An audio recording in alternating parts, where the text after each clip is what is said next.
Hello everyone, Shinobi here, once again with another Awaken Chaos Era video. So as I had mentioned in my Ace News Bites video, we now have got the new patch that has come through now, and we have got 2 new legendary heroes and 3 epic heroes that are available. Okay, as far as limited summons are concerned, the new hero will be available tomorrow.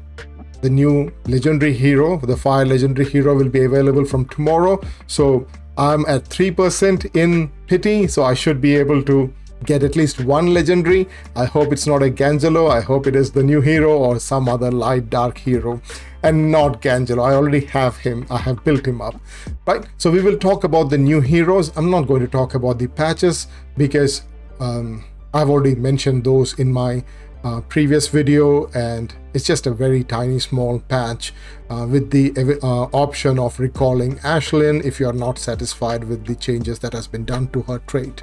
Other than that, I have nothing much to say about the patch, so we'll go directly to the heroes. But before we go there, let me remind all of my viewers, please like my videos and subscribe to my channel. It encourages me in making more videos and also brings me closer to that monetization requirement. I'm at 377 subscribers now. I need to get to 1,000. So anybody and everybody who's watching this video, please do subscribe to it. Okay, so let's go to the heroes, the new heroes that we have. All right, sorry, I have not yet got it, so it's no point searching there. Okay, so let's look at the index. The first hero is a light hero. He's a light legendary hero and is in the Holy Light Empire. Okay, so that's Zoltar. He looks really cool. Okay, I like the skin that they have given him, the looks, the animation that came through. They are all really good. They are awesome, and I also like its mechanics. Okay, the only thing is that his mechanic looks a little bit confusing. I think, like, yeah, it is a bit confusing, but at the same time, what they have given, if it actually happens, it's like really good. I'm really intrigued about the basic and the trait that they have given for him, right? So let's first look at his stats. He has got an S tier attack, and pretty high at that, 1561, which is much more than Aaron or Levi or Mikasa. I think, like, he has got a really good attack, but he's a single target hero, so obviously his attack has to be really high, otherwise he's not going to be dealing a lot of damage. So yeah, he's got an S tier attack, and he's got a reasonably good speed, 126 speed at level 70. That is an A tier speed. That's the only 2 stats that I look for an attack hero. Okay, but at the same time, his health is also pretty high. 6,494 health is really good. Okay, it's A tier. It's not an S tier one, but at least it's 6,494, which is quite good for an attack hero. Okay, so let's look at his trait. So his trait is pretty intriguing. He gains 1 stack of Enchanted Blade for each enemy alive, capped at 4 stacks, and 1 stack of Thundershock for each ally slain, capped at 3 stacks. Now, does it mean that he's only an arena hero, or is he an dungeon hero? Okay, so his Enchanted Blade, it gives him 35% defense. So he's going to gain 4 stacks of this Enchanted Blade if he has got 4 enemies in front of him that is alive. So is it going to be that his total defense is going to increase by 130%? Is that what it means? I'm not sure. I don't know. Okay, this is like a little bit confusing out there. It's like, does it increase it? Is it additive, or is it just that no, it will only increase by 35%, and the stack just means he's got that 4 chances to remove it? Is that what it means? Okay, anyway, and it's an unremovable one, so I don't see any point in giving an unremovable buff to the hero and giving 4 stacks to it until it is an additive one and gets like 35%, say 105, 140% in total. Okay, so if it doesn't get 140% defense, it's not going to be really good. So that's the confusion out there. Secondly, he's going to gain Thundershock for each ally slain. So that means if somebody dies, he's going to gain speed, PS and speed, and that's increased by 30%. So if he gains 3 stacks, if he's the only person who's alive, he's going to get like 90% PS. And he's going to get 90% increase in speed.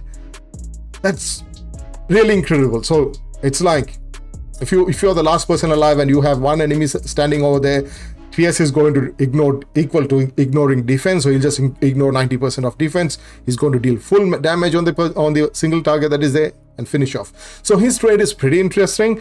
I'm only confused with the number of stacks, whether he's going to increase his defense by 140%. If that's the case, then he's going to be very tanky, because he's got pretty high HP, reasonable defense, but then he's also going to get 140% increase in defense, and he's going to be really tanky attacker.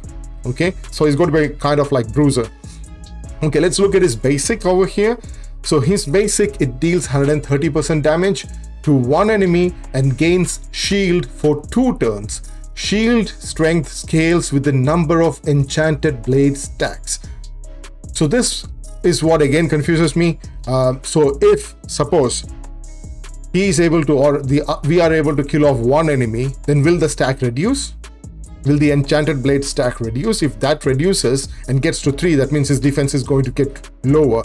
But it is an unremovable buff, so it's going to still stick there. I hope it sticks there. And if that sticks there, and he has got 4 enchanted blades on him as his defense, okay, then that's going to be a huge shield. Okay, this is going to be a huge shield, and that's just awesome. But there is no number of turns, so possibly it's going to be that when somebody attacks or when he takes a turn, this stack is going to just get reduced, or if an enemy dies, then this stack is going to get reduced. That's what I think is going to happen, because it doesn't have any number of turns on it, right? So possibly every time one person dies, a stack is going to be reduced and he's going to get his defense reduced. That's what is going to happen. Anyway, this basic of his is really good. If he's going to gain a shield that is equivalent to, like, say, that scales with the number of stacks of enchanted blade over there, then it's going to be really awesome. It's going to be a huge shield. I hope so. That means you'll have to give him a lot. No, it doesn't matter if you're giving him a lot of defense or not. I think like it's going to be a fixed kind of shield. Like one stack will give this much of shield, and the rest, another stack will add this much of shield to him. So it's going to be a fixed one, so it doesn't matter whether you scale his attack or whether you increase his health or defense. It's not going to matter. But that's a really good thing. He's got his own survivability over there. Now his special is a passive, so he gets Thunder Shock out here. So on each attack received has a 55% chance to launch a counterattack to deal 120% damage to the attacker and steal 2 positive effects on them. Trigger chance scales with the number of Thunder Shock stacks. Now, this Thunder Shock stack is over here. It's based on the number of ally that has been killed. Okay, so if for every enemy ally slain, it's capped at 3 stacks. Okay, so he's going to gain the chance to counterattack based on the number of stacks of this. So the more enemies that die, he's going to gain the chance to do better chance to do counterattack. But I'm thinking like his base is still going to be 55%, and the number of stacks of that will just be increasing depending upon the the amount of chance he's going to get more is going to increase based on the number of stacks. So he's just going to gain a 55% chance to have counterattack at each time he's going to get attacked. So that's going to be his base kind of counterattack chance.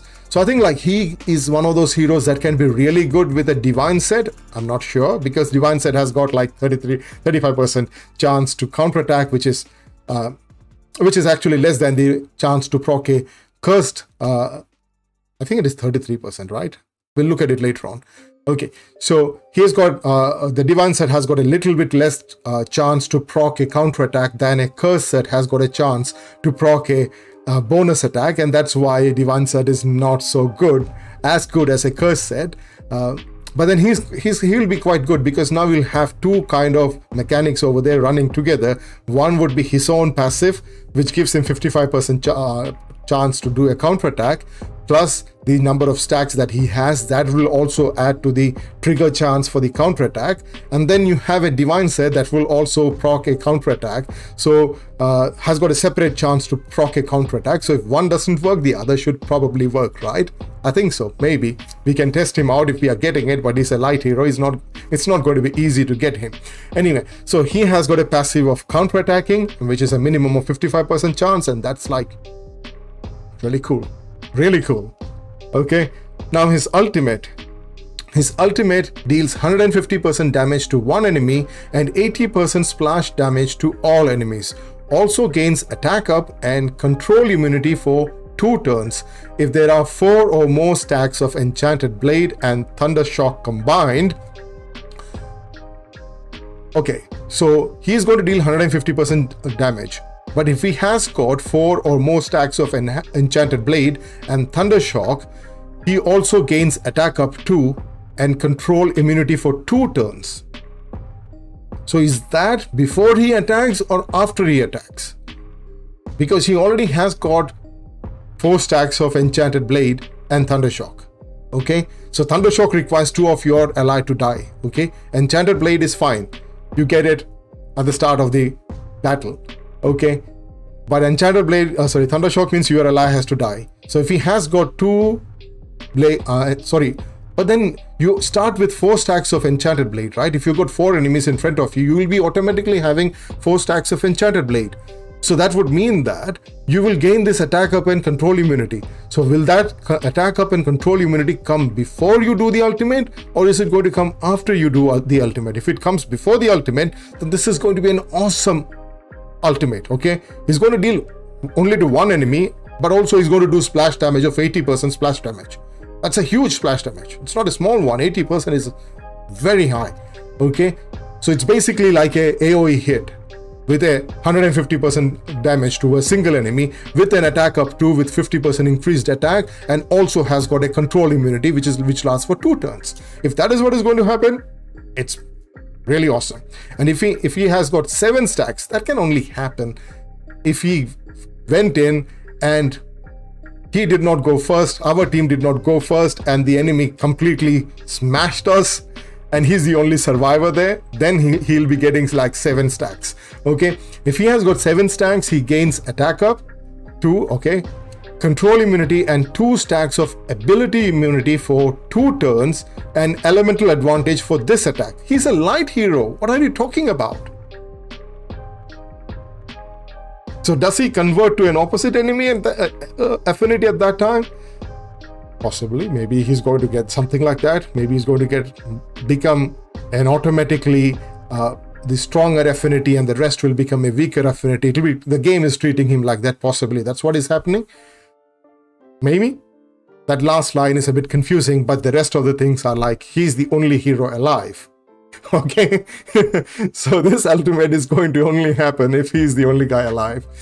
Otherwise, he's not going to get those ability immunity. He's just going to get those attack up and control immunity, which he should get at the start of the turn, because he should be having 4 of those Enchanted Blade stacks on him. Yeah, so that is Zoltar. He's got pretty interesting mechanics and a single target hero. I'm not sure about his, even though his mechanics are very interesting, very, very interesting. Maybe you can use him in Guild Boss, maybe, because he's going to deal a lot of damage and he's going to counterattack. And if you give him a divine set, he should be doing a lot more counterattack. So I think like this kind of this patch, this new heroes, the entire batch of the heroes that has come through has got 2 basic things, either a joint attack or a bonus attack or a counter attack, and a removal of buff from the enemy. So he does the same thing on his basic, like he's able to remove no, not in basic, I think on his counter attack he's able to remove the positive effect, and he's got a counter attack. So I think this entire batch has got this kind of a feature over there where they are using like these 2 mechanics over there, counter attack, additional attack, plus removing a kind of buff. Okay, so let's look at the next hero that we have over here. Okay, so we have got two in this faction over here. One, obviously, let me just move my, okay, I moved the screen instead of my head. Okay, so one is Madsen. So Madsen is a fire hero, and this is the guy who is available in limited summon. So you can, if you are having enough of those, I think I'll try once. Okay, after this video I will try the limited summon. Sorry, at the end of the video I'll try to see if I can get Madsen. No, he's not available today. He's available tomorrow, so I can't pull him in this video. Maybe tomorrow, if I'm lucky to get him, then I will make a video of him. Otherwise I'll not make a video. Okay, so here he goes. So let's look at his trait. He has got, before we look at his trait and stuff, let's look at his stats. He's got very high attack. Okay, S tier attack, very low speed, low health, B tier health, B tier defense, and B tier speed. Only his attack is high. Okay, the rest are good for nothing. Okay, so let's look at his trait. When attacking enemies at an elemental disadvantage, and that's only going to be, does that mean that the enemy has got an elemental advantage over us?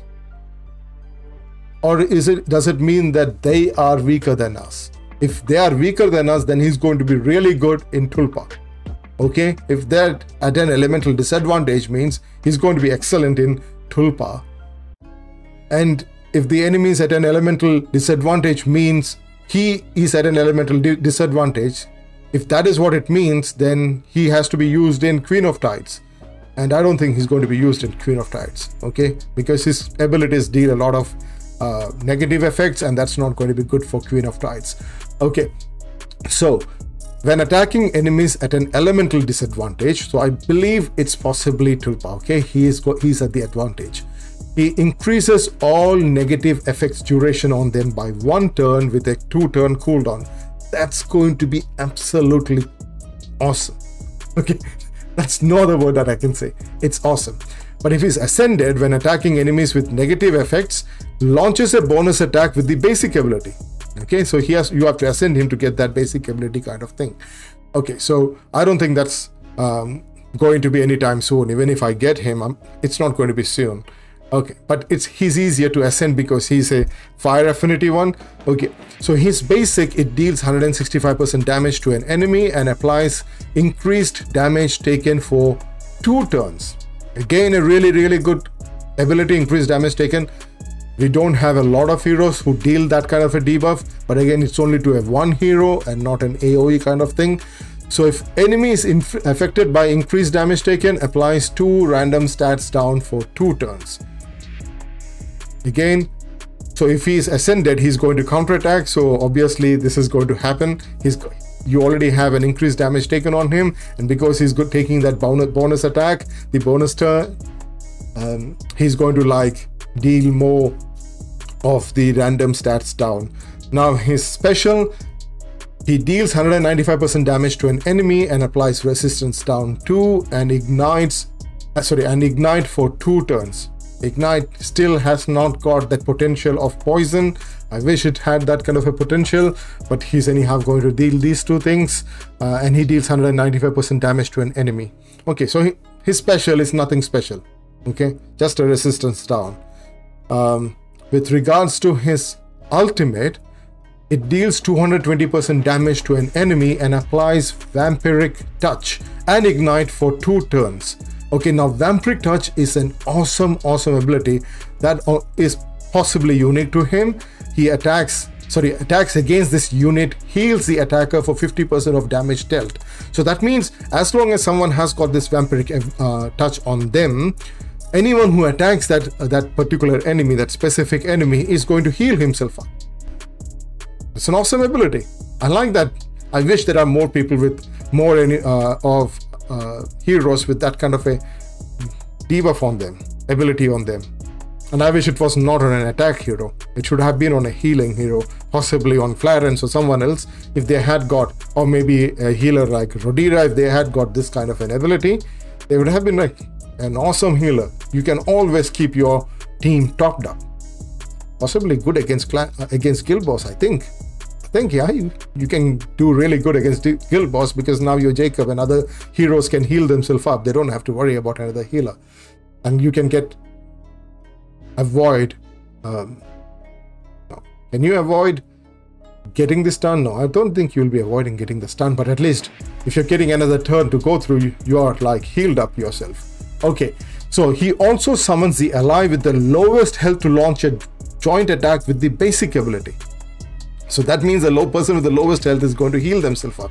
Quite interesting mechanic again. I think it's going to be interesting, but they are all single target. I don't like that. That's what I don't like. This is just a single target hero. This is the only thing that I don't like, you know. And it's going to be really hard to make a team that comes with that matches with these or synergizes with these abilities. But they are all like really interesting kind of thing. We may be able to test out and find out about it. But yeah, let's move ahead and look at the first epic hero here, and that's Alastair. He has got an 8-tier attack, not really good attack, not really good speed, really bad defense, okay health. Okay, that's an epic hero. But he has got one of the most interesting skill sets that we have in this batch of heroes. So Alastair gains 1 rage at the start of the turn. So when he starts his turn, he gets 1 rage, capped at 4 rage. But even though I read through all his skills, I don't see how he's going to cap his rage at 4 rage unless he's continuously getting stunned or frozen. Until that, he's not going to gain or cap his rage, because he consumes 1 rage on each ability cast to launch a bonus attack. So when he starts his ability, he gets a rage, he attacks somebody, and he immediately does another attack because he has consumed that rage that he gained at that turn to do a second attack. So that second attack is going to be of the same ability, meaning if he did his ultimate, the second attack would be another ultimate. If he did his basic, then the second attack would be another basic. So he's going to do the same thing. Okay, and that's going to be on a random enemy. It's not going to be on a specific enemy. You can target the first hit on someone, but the next hit is going to be on randomly. So if he's ascended, he is, at the start of a round, he gains 1 bonus turn. At the end of the round, 3 turns cooldown. What does that mean? So that line, at the start of a round, he gains 1 bonus turn at the end of the round. Well, they could have simply said he gains 1 bonus turn at the end of the round. That's as simple as that. Okay, anyway, so that's his trait. Now let's look at his basic ability, okay? So his basic ability, it deals 90% damage to 1 enemy and removes 1 positive effect on them. So again, you can see the trend over here. People getting bonus turns or attacks plus removing positive effect, okay? And then you have the special, at the end of an enemy's turn, deals 160% damage to the enemy acting next, applies stun to them for 1 turn and removes 1 positive effect on them. Okay, so this has got a 3-round cooldown, and I think like at this time, because he does not have any rage, because he has already, if he is going second, then as soon as the enemy takes a turn, he's going to do that. For every 3 at every 3 round, he's going to do this. But if he has gone first, he's already finished his rage, and then he's going to do this ability, right? So I think if he goes second, he's going to use his rage also, because he's actually taking a turn over there. It's not a counterattack. He's taking a turn. I'm not really sure if that's going to happen, because if he's going to take a turn, then afterwards he consumes a rage, then he's going to do the same ability on another random enemy. That would mean you can stun 2 people. Maybe that's why his speed is low. I'm not really sure whether this will be counted as a turn of him, because this is again a 3-round cooldown, right? So if this is counted as a turn, then yeah, a turn in the sense that a bonus turn. Okay, not in the turn of in the sense of bonus attack. A bonus turn would mean he's taking a turn by consuming his rage, but his actual turn has not come through. But a bonus attack happens when his turn has already been counted, and then he takes another attack, okay, which is not counted as a turn per se. All right. Then his ultimate deals 110% damage to one enemy. Each cast of this ability increases his damage by 100% until the end of the round. So that means that, so imagine he has gone into an arena battle, and now it is his turn to go. He has got one rage on him, so he will go, or if he's on auto, he'll take his ultimate. He will do his ultimate, and as soon as he has done his ultimate, he will do his ultimate again because he's consuming his rage. And the second time when he hits at 210% damage instead of 110% damage, and that's going to be for until the end of the round, it says. Okay, I don't know why it means until the end of the round, but I don't know how each cast of this ability would mean, because he's not going to cast more than once. The ultimate is going to be cast only once, and unless he's using his trait, it's not going to be cast more than once, right? And he's going to cast it only once. So I think, like, yeah, that's possibly what is happening. So he's going to deal 110% damage to one enemy, and then when he consumes his rage and uses his trait to do the second ability, the same ability once more, he's going to hit another random enemy with 210% damage. That's basically what is happening. So he has got a pretty interesting kit over there, okay? It depends upon how we are going to use him, how we are going to build a mechanic, how we are going to synergize the team around him or for him, and then possibly use a Florence. He's going to be really good with Florence, I think, because he's anyhow going to get bonus attacks, right? Yeah, so let's look at the second epic over here. Galeno looks pretty much like Zetlin, but yeah. Okay, he's a water hero. So when a team member's speed is reduced, he gains one bonus turn for 2-round cooldown. That's his trait. Primal Ritual. He's got pretty low health, low attack, low defense, good speed. So he's meant to be fast, right? And he's got really good health as well. Okay, so he's a kind of like tankish, giving people, but you know, with such a low attack, his bonus turn is not going to be like, you know, dealing a lot of damage. Anyways, so when a team member's speed is reduced, gains one bonus turn, which is on 2-turn cooldown. So his trait has got 2-turn cooldown. That's fine. His basic is just basic, deals 130% damage to one enemy and applies crit down on them for 2 turns. So the bonus turn is just going to apply a crit rate down on someone. I don't know who this bonus turn is going to hit, because this bonus turn is because it's going to use the basic ability, it's going to only hit one person, and if that one person is not going to be a person with the highest attack, this crit rate down is going to have no effect. Okay, now deals his special Doom Descent, it deals 180% damage to one enemy, removes 2 positive effects from them. Again, you can see the bonus turn and positive effect removal kind of system has come through here, and applies 3 stacks of block to the ally with the highest attack. So he's kind of like giving more survivability to my DPSer. Applying 3 stacks of block, which reduces 15% of damage, is quite high.